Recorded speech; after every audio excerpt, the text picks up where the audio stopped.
जे आमदार होते म्हणजे शिवसेना भाजप या पक्षामध्ये मिळालेला आहे. राष्ट्रवादी आरोप केला काँग्रेसकडून आरोप करण्यात बाबतीमध्ये काँग्रेस पक्ष हा आरोप जर का करत असेल अतिशय चुकीचा आहे. काँग्रेस पक्ष 2019 पासून जवळपास 2.5 वर्ष सत्तेमध्ये होता. ज्या पद्धतीने त्यांनी निधीचं वितरण केलेलं होतं त्याच धर्तीवरती आत्तासुद्धा मागच्या 1 वर्षापासून किंवा 1.5 वर्षापासून त्याच काँग्रेसच्या वाटचालीवरती सरकार काम करत आहे. त्यामुळे समसमान निधी सगळ्यांना देण्याचा प्रयत्न.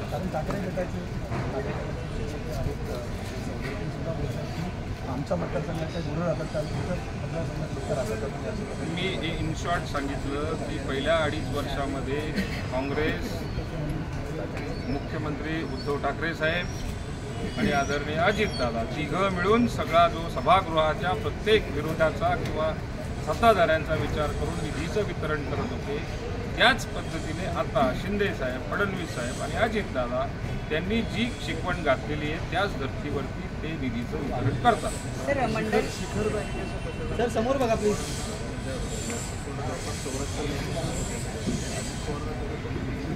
सर समोर बघायचं. या गोष्टीविषयी मला काही सांगता नाही येणार कारण तो प्रश्न अजितदादांचा आहे, त्यांना विचारलेला बरं.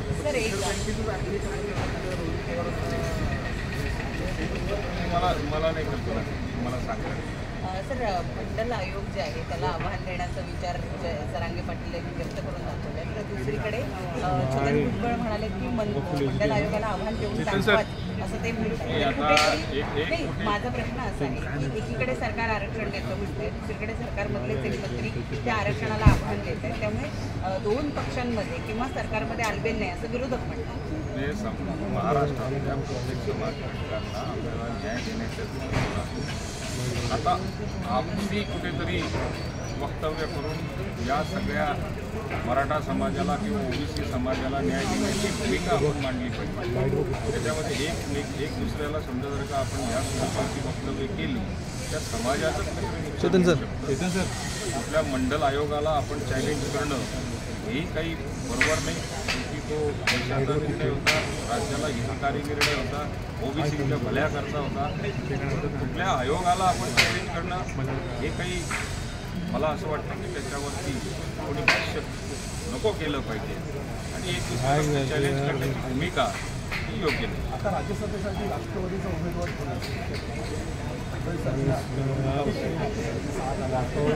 तो एक चांगला भूकंप असेल, चांगला असेल. येणाऱ्या काळामध्ये राष्ट्रवादीचा सक्षम उमेदवार तुम्हाला राज्यसभेत दिसेल. थँक्यू.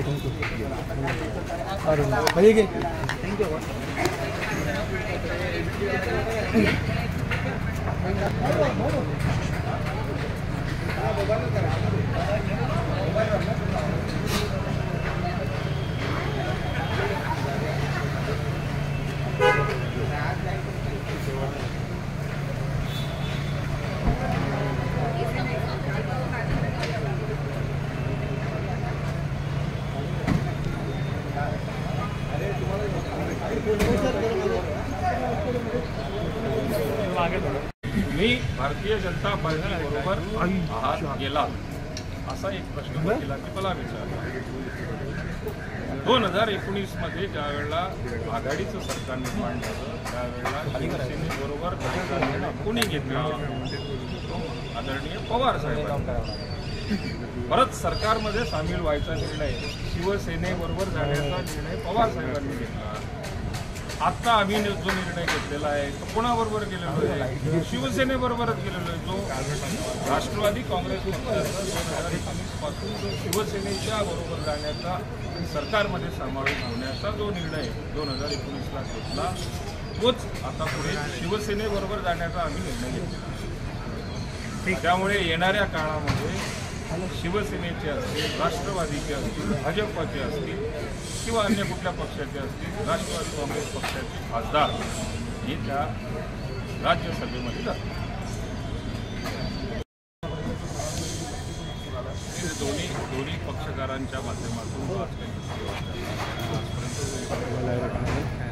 क्रॉस या ठिकाणी घेतल्या गेल्या.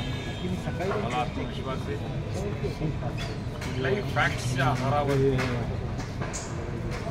पिटिशनर जे होते पिटिशनरांकडनं फॅक्टचा आधार न घेता जी कामं इलेक्शन पिटिशनकडे चालतात, इलेक्शन कमिशनकडे जे चालतात, त्या धर्तीवरती ह्या ठिकाणी डिस्क्वालिफिकेशनचं सुद्धा त्यांनी मांडणी केली.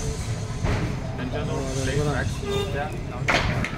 या आधारावरती आम्हाला न्याय मिळेल अशी अपेक्षा.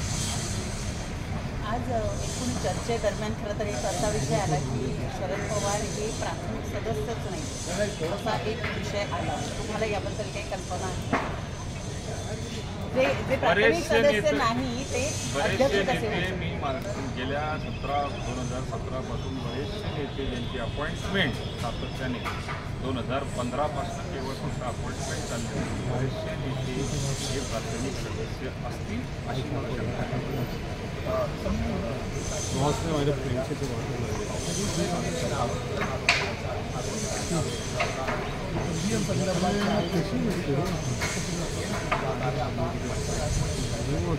एकदा हार निश्चित आपल्या डोळ्यासमोर आल्यानंतर, पायाखालची वाळू घसरल्यानंतर या स्वरूपाचे आरोप त्या येणाऱ्या काळामध्ये ते सातत्याने आपल्याला बघायला मिळतील.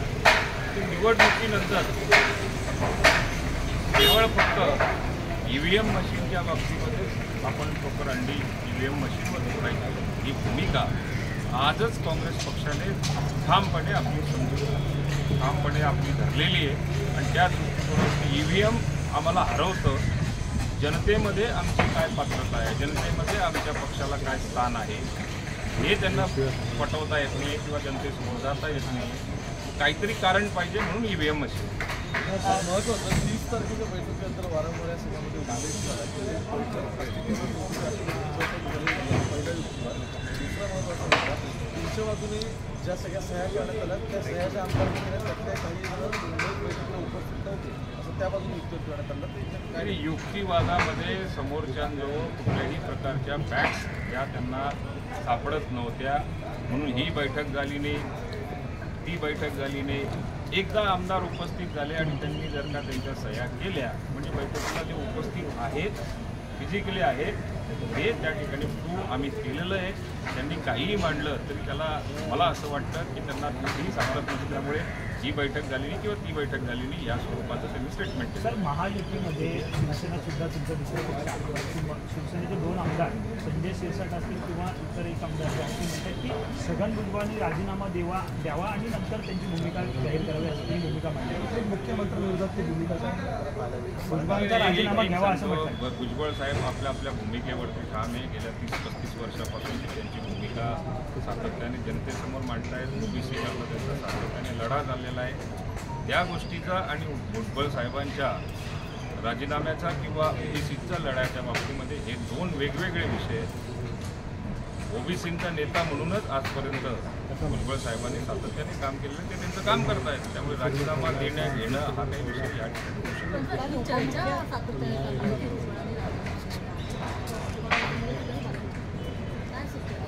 मला तरी वाटतं की अजूनपर्यंत असल्या स्वरूपाची बातमी वर्तमानपत्रात कोणीतरी माध्यमांमधनं सुद्धा सांगत असेल. मी वस्तुस्थिती अशी की मी भुजबळ साहेबांनी राजीनामा दिलेला आहे याच्याविषयी तर माहितीच नाही, पण ते देणार आहेत हेही ऐकलं.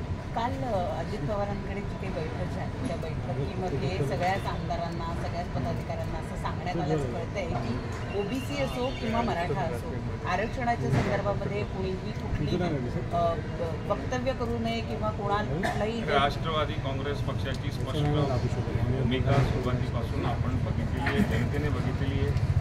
मराठा समाजाला आरक्षण मिळालं पाहिजे, टिकणारं आरक्षण मिळालं पाहिजे, OBCवर कुठल्याही प्रकारचा अन्याय नको झाला पाहिजे ही भूमिका राष्ट्रवादीची कालही होती, आजही उद्याही. उद्या रोहित पवार हे पुन्हा ED समोर जात आहेत आणि काल सुप्रिया सुळे असं सातत्यानं म्हणताना दिसलं की आईच त्यांच्याकडे आहे. म्हणजे ते थोडक्यात ते भाजपवर किंवा आत्ताच्या सत्ताधाऱ्यांवर आरोप करतायत की आईच ज्यांच्या हातात आहे त्यांना हा निकाल असो किंवा रोहित पवार यांची EDची चौकशी असो, हे सगळ्या गोष्टी ते मॅनेज करतात आणि कुठेतरी विरोधकांना अडचण येतात. पहिला एक विषय की रोहित पवार साहेब ज्यावेळी EDच्या समोर पहिल्यांदा गेले त्याच्या अगोदरही बरेच नेते गेले. म्हणजे मला स्मरणात आहे की प्राजक्त तनपुरे गेले असतील, त्याच्यानंतर त्याच्या आधी जयंत पाटील साहेब गेले असतील, अनेक नेते ईडीच्या समोर गेले आणि परत बाहेरही आले, पण पॉलिटिकल शो काही कोणी केला नाही. हा पॉलिटिकल शो ईडीच्या माध्यमातून आपल्याला प्रसिद्धी मिळवणे म्हणजे आम्ही कर्तृत्व फार चांगलं केलेलं आहे असं सिद्ध करण्याचा प्रयत्न. मग भारतीय जनता पार्टीला दोष द्यायचा, महाराष्ट्रातल्या नेत्यांना दोष द्यायचा, हा केवळ फक्त पॉलिटिकल इव्हेंट आहे. माझी त्यांना नम्र विनंती असणार आहे, आपलं कर्तृत्व जर का चांगलं असेल तर ईडीमध्ये तुम्हाला काहीही होणार नाही. शो करण्यापेक्षा ईडी समोर आपण जर का आपलं म्हणणं योग्य पद्धतीने मांडलं तर भाजप काय कुठलाच पक्ष तुमचं काहीच करू शकत नाही. असा शो यापूर्वी जयंत पाटील जेव्हा ईडीच्या चौकशीला आहे तेव्हा असं काही झालं नाही, त्यामुळे जयंत पाटलांना वेगळीच नाही, मला दुःख ह्या गोष्टीचं वाटायचं. जयंत पाटील साहेब ज्यावेळेला किंवा प्राजक्त तनपुरे ज्यावेळेला ईडी समोर जायचे ते एकटे बिचारे आपली पिशवी घेऊन, थैली घेऊन ईडीच्या कार्यालयात जायचे, आपले एकटेच तिथून परत माघारी यायचे. ईडीला त्यांनी त्यांच्या पद्धतीने जी काही उत्तरं द्यायची असतील दिली. पुढे काय झालं त्याच्याविषयी मला काही कल्पना नाही. यांनी सुद्धा तसंच करावं. पॉलिटिकल शो करण्याची आवश्यकता वाटत नाही.